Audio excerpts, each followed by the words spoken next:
Hi! Hello! Welcome to Avantika farms. మన ఫార్మ్‌లో పుట్టి పెరిగిన ఇంకొక స్ట్రెయిన్ అయితే మంచి అడల్ట్ స్టేజ్‌కైతే రావటం జరిగిందండి.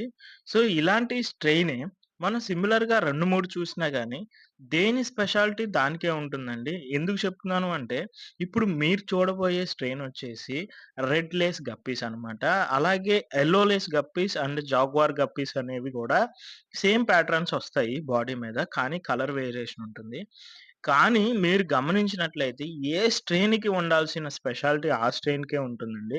చాలా అద్భుతంగా ఉంటాయన్నమాట. మంచి వైబ్రెంట్ లుక్‌తో చాలా అట్రాక్టివ్‌గా అసలు కళ్ళనేది తిప్పుకోనివ్వకుండా అలాగే ఉండిపోయేలాగా ఉంటాయన్నమాట. ఈ యొక్క బాడీ మీద ఉండే ప్యాటర్న్స్ గాని, ఆ డెల్టా టెయిల్ గాని చాలా అద్భుతంగా అయితే ఉంటాయండి. సో, ఇవి మనం నియర్లీ చాలా అమ్మామండి. సేల్ చేసాము. ఎందుకంటే లాస్ట్ 6 మంత్స్ నుంచి మనం బల్క్ ఇచ్చాము. అలాగే నార్మల్ రిటైల్ గూడా ఇచ్చామనమాట. సో, ఈ వీడియోకైతే ఇంతే. మళ్ళీ ఇంకొక వీడియోతో కలుద్దాం. అప్పటి వరకు సబ్‌స్క్రైబ్